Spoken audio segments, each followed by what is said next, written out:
अस्सलाम वालेकुम जी। मैं ਤੁਹਾਡਾ ਹੋਸਟ ਮੁਹੰਮਦ ਇਰਫਾਨ ਅੰਸਾਰੀ ਤੇ ਤੁਸੀਂ ਵੇਖਦੇ ਪਏ ਜੇ ਐਂਟਰਟੇਨਮੈਂਟ ਕਲੱਬ। ਸਾਡੇ ਚੈਨਲ ਨੂੰ ਲਾਈਕ ਕਰੋ, ਸਬਸਕ੍ਰਾਈਬ ਕਰੋ, ਸ਼ੇਅਰ ਕਰੋ ਤੇ ਕਮੈਂਟ ਲਾਜ਼ਮੀ ਕਰੋ। ਜਨਾਬ, ਸਾਡੀ ਕੋਸ਼ਿਸ਼ ਇਹ ਹੁੰਦੀ ਹੈ ਕਿਉਂਕਿ ਅਸੀਂ ਹਰ ਦਫਾ ਨਵੇਂ ਤੋਂ ਨਵੇਂ ਚਿਹਰੇ ਤੁਹਾਡੇ ਵਾਸਤੇ, ਨਵੇਂ ਤੋਂ ਨਵੀਆਂ ਗੱਲਾਂ ਲੈ ਕੇ ਆਈਏ, ਸਿਆਸੀ ਗੈਰ ਸਿਆਸੀ। ਤੇ ਜਨਾਬ ਅਸੀਂ ਕਿਉਂਕਿ ਲਹਿੰਦੇ ਤੇ ਚੜ੍ਹਦੇ ਵਾਲਿਆਂ ਦੀ ਬਹੁਤ ਜ਼ਿਆਦਾ ਫਰਮਾਇਸ਼ ਹੁੰਦੀ ਹੈ ਪੰਜਾਬੀ ਦੇ ਵਿੱਚ ਪ੍ਰੋਗਰਾਮ ਜ਼ਿਆਦਾ ਤੋਂ ਜ਼ਿਆਦਾ ਕੀਤੇ ਜਾਣ। ਤੇ ਇਸ ਮੌਜੂ 'ਤੇ ਗੱਲਬਾਤ ਕਰਨ ਵਾਸਤੇ ਸਾਡੇ ਜਿਹੜੇ ਅੱਜ ਦੇ ਮਹਿਮਾਨ ਨੇ ਉਹ ਹਾਫਿਜ਼ ਬਲਾਲ ਸਾਹਿਬ ਨੇ। ਹਾਫਿਜ਼ ਬਲਾਲ ਇੱਕ ਐਸੀ ਸ਼ਖਸੀਅਤ ਨੇ ਜਨਾਬ, ਇਹਨਾਂ ਦੀ ਆਵਾਜ਼ ਦੇ ਵਿੱਚ ਬਹੁਤ ਜ਼ਿਆਦਾ ਦਰਦ ਹੈ। ਇਹ ਚਾਹੇ ਕਲਾਮ ਪੜ੍ਹਨ, ਚਾਹੇ ਨਾਤ, ਚਾਹੇ ਕਲਾਮ ਵਾਰਿਸ ਸ਼ਾਹ ਦਾ ਪੜ੍ਹਨ। अस्सलाम वालेकुम जी हाफिज़ साहब। वालेकुम अस्सलाम वरहमतुल्लाह। अच्छा हाफिज़ बलाल साहब, ये ਤੁਹਾਨੂੰ ਸ਼ੌਕ ਕਿਦੋਂ ਔਰ ਕਿੰਨੀ ਕੁ ਉਮਰ ਦੇ ਵਿੱਚ ਪੈਦਾ ਹੋਇਆ ਕਲਾਮ ਪੜ੍ਹਨ ਦਾ? ਸਰ ਸ਼ੌਕ ਦੀ ਗੱਲ ਜਿੱਥੇ ਤੱਕ ਗੱਲ ਹੈ ਹਜ਼ਰਤ ਸਾਹਿਬ, ਤਕਰੀਬਨ ਨਾਜ਼ ਸ਼ਰੀਫ ਦਾ ਸ਼ੌਕ ਤੇ ਬਚਪਨ ਤੋਂ ਸੀ ਜੀ। ਤੇ ਰਹੀ ਗੱਲ ਬਾਬਾ ਜੀ ਦੇ ਕਲਾਮ ਦੀ, ਤਕਰੀਬਨ ਅਰਸਾ ਤਕਰੀਬਨ 10 ਕੁ ਸਾਲ ਤੋਂ ਸਰਕਾਰ ਦਾ ਕਲਾਮ ਪੜ੍ਹਨ ਦਾ ਕਾਫੀ ਸ਼ੌਕ ਸੀ। ਉਹ ਅੱਲਾਹ ਪਾਕ ਨੇ ਸਰਕਾਰ ਦੀ ਦੁਆ ਨਾਲ ਪੂਰਾ ਕੀਤਾ। ਪਿਛਲੀ ਦਫਾ ਸਰਕਾਰ ਦੇ ਆਸਤਾਨੇ 'ਤੇ ਟਾਈਮ ਮਿਲਿਆ ਔਰ ਇਹਨਾਂ ਚੀਜ਼ ਨੂੰ ਹਾਜ਼ਰ ਦਾ ਮੌਕਾ ਉਸ ਜਗ੍ਹਾ 'ਤੇ ਮਿਲਿਆ। ਅੱਲਾਹ ਪਾਕ ਨੇ ਇੱਜ਼ਤ ਦਿੱਤੀ ਜੀ। ਅੱਛਾ ਬਲਾਲ ਸਾਹਿਬ, ਸਾਨੂੰ ਖਾਸ ਤੌਰ 'ਤੇ ਲਹਿੰਦੇ ਤੇ ਚੜ੍ਹਦੇ ਪੰਜਾਬ ਦੇ ਵਿੱਚੋਂ ਬਹੁਤ ਜ਼ਿਆਦਾ ਫਰਮਾਇਸ਼ ਹੈ ਕਿਉਂਕਿ ਪੰਜਾਬੀ ਦੇ ਵਿੱਚ ਉਹ ਜਨਾਬ ਹੀਰ ਵਾਰਿਸ ਸ਼ਾਹ ਦਾ ਕਲਾਮ ਸੁਣਨਾ ਚਾਹੁੰਦੇ ਨੇ ਤੇ ਉਹ ਜਨਾਬ ਸਾਨੂੰ ਜ਼ਰੂਰ ਸੁਣਾਓ। ਹੁਕਮ ਕਰੋ ਜੀ। ਅਸੀਂ ਤਾਬੇਦਾਰ। ਜਨਾਬ ਕਲਾਮ ਵਾਰਿਸ ਸ਼ਾਹ। तमाम दोस्तों बजुर्गों ਨੂੰ लहंदे चढ़ते पंजाबियों ਨੂੰ मेरी तरफों प्यार भरा सलाम। और रही गल सरकार के कलाम की, इरफान भाई हीर वारिस शाह का असल मकसद यही है कि एक सरकार ने एक रूह ते बुत की गल की है, लेकिन निशाना हज़रत साहब सरकार ने हीर का दिता है। और सरकार का कलाम मुकम्मल पढ़ा ये मेरी हैसीयत नहीं, चंद बोल सरकार के कलाम के विचों इंशाअल्लाह पेश कराँगा तो और उम्मीद कराँगा कि दोस्त इस चीज़ को पसंद करनगे। ठीक है। बाबा जी ने हीर वारिस शाह लिखी और हुजूर बाबा जी ने फरमाया सी कि अगे हीर ना किसी ने कही ऐसी, शेर बहुत मरखूब बनाया ही, वारिस शाह मियाँ लोकां कमलियां नूं किस्सा जोड़ो शियार सुनाया ही। ठीक है। और दोस्तों मुख्तलिफ शायरा ने, मुख्तलिफ अदीबा ने हीर लिखी, लेकिन इन्नी खास शोहरत जी ना मिल सकी। अलहमदुलिल्लाह सुम्मा अलहमदुलिल्लाह जी बाबा जी ने हीर लिख दी, जो बाबा जी ने कलाम लिख दिता, अज तक ਉਹਦਾ कोई तर्जमा तफसीर नहीं कर सकिया तो ना ही कोई कर सकेगा। उस तरह क्यास राइयां ने जिन्नियां मर्जी दोस्त कर लैन। ठीक है ना। तो और दोस्तों मैं बाबा जी के कलाम के विचों वो बोल पेश कर रहा वा कि इरफान भाई जो रांझा रंगपुर की जूझ जाता है, ठीक है, जाता है तो और घरों लड़ के जाता, जो घरों लड़ के जाता है तो रस्ते दे विच भाबियाँ और भाई रोक के मिन्नतां करते रांझे दियाँ। ठीक है। वापस मुड़न की कोशिश करते हैं लेकिन रांझा नहीं मुड़दा। तो भाइयों ने तो भाबियाँ ने की मिन्नतां कीतियां। हजूर मैं तुहाडी नज़र कर रहा, उम्मीद है तुसीं पसंद करोगे। सारी इजाजत है।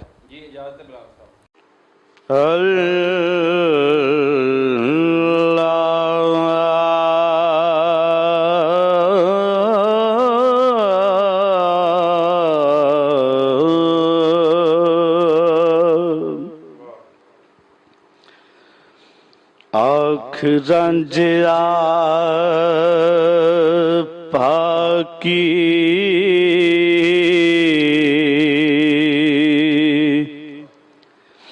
बनी तेरे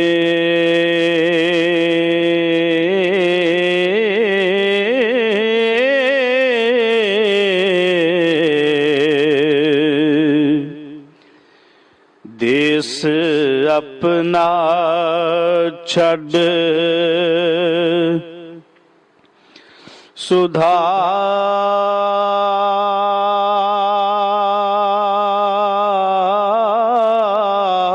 सुधार नहीं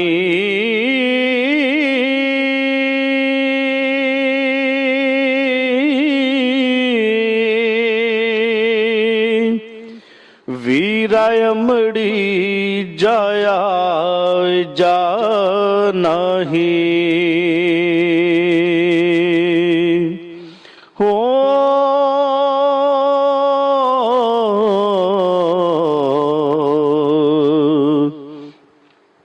सानू नाल फिराक दे मार नहीं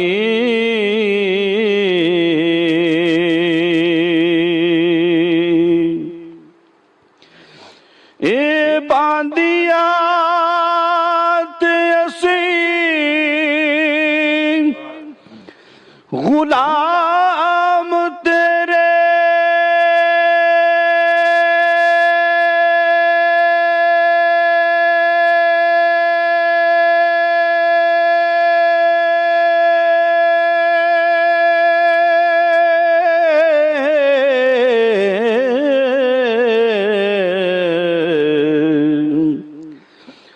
कोई होर विचार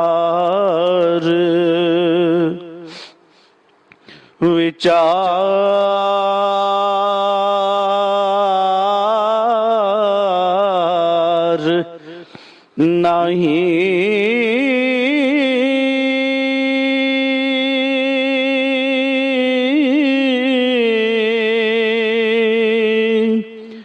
बख्श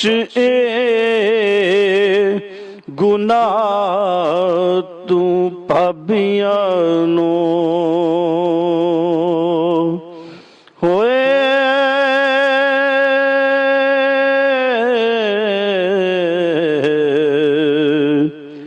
कौन जमे जो गुनाहगार नहीं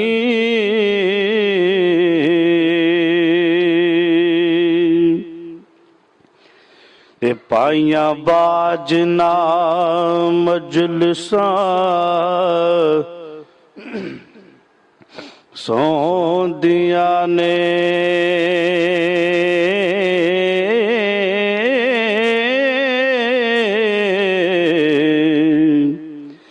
अते पाइयां बाज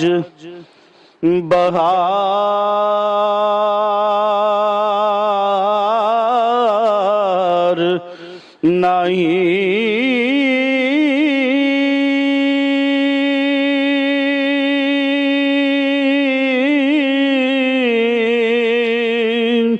पाई मरन ते पौंदियां भज बावां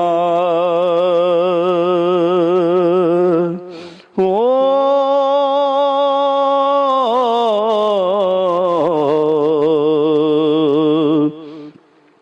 पाइयां गया जेडे कोई हार नहीं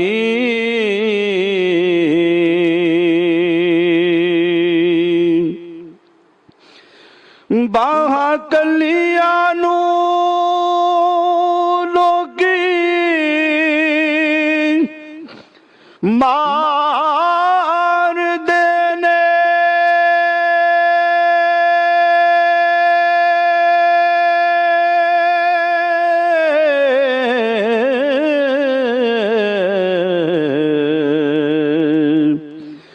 बाहा वालिया नू कोई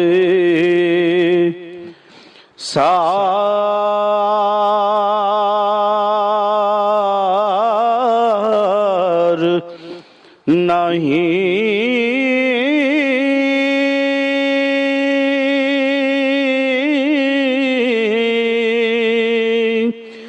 लख ओट है कोल वसिंदियां दे हो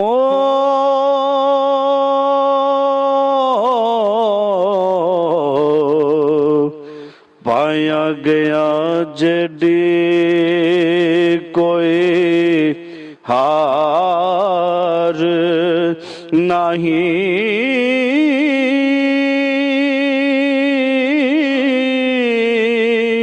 वार वारिस शाह मियाँ बिना पाया दे।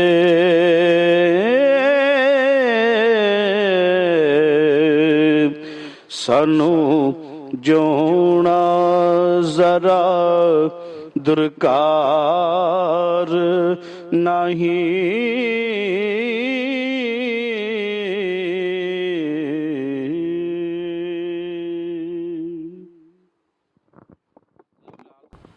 ਲੋ ਜੀ ਹਾਫਿਜ਼ ਸਾਹਿਬ, ਬੜੀ ਮਿਹਰਬਾਨੀ, ਤੁਸੀਂ ਆਪਣੇ ਕੀਮਤੀ ਵਕਤ ਦੇ ਵਿੱਚੋਂ ਵਕਤ ਕੱਢਿਆ ਔਰ ਸਾਨੂੰ ਜਨਾਬ ਕਲਾਮ ਵਾਰਿਸ ਸ਼ਾਹ ਸੁਣਾਇਆ। ਔਰ ਜਿਹੜੇ ਸਾਡੇ ਭਰਾ ਵੇਖ ਰਹੇ ਨੇ ਉਹ ਕਮੈਂਟ ਦੇ ਵਿੱਚ ਲਾਜ਼ਮੀ ਦੱਸੋ, ਕਿਉਂਕਿ ਏਡੀ ਪਿਆਰੀ ਆਵਾਜ਼ ਖਾਸ ਤੌਰ 'ਤੇ ਲਹਿੰਦੇ ਤੇ ਚੜ੍ਹਦੇ ਪੰਜਾਬ ਵਾਲੇ ਜਿੰਨੇ ਵੀ ਪੰਜਾਬੀ ਭਰਾ ਨੇ ਔਰ ਦੂਸਰੀ ਦੁਨੀਆ ਦੇ ਜਿਹੜੇ ਸਾਨੂੰ ਵੇਖ ਰਹੇ ਨੇ ਉਹ ਕਮੈਂਟ ਲਾਜ਼ਮੀ ਕਰਿਆ ਜੇ। ਜਿਉਂਦੇ ਵਸਦੇ ਰਹੋ, ਰੱਬ ਰੱਖਾ, ਪਾਕਿਸਤਾਨ ਜ਼ਿੰਦਾਬਾਦ, ਵਸਦਾ ਰਵੇ ਸਾਡਾ ਸੋਹਣਾ ਪੰਜਾਬ।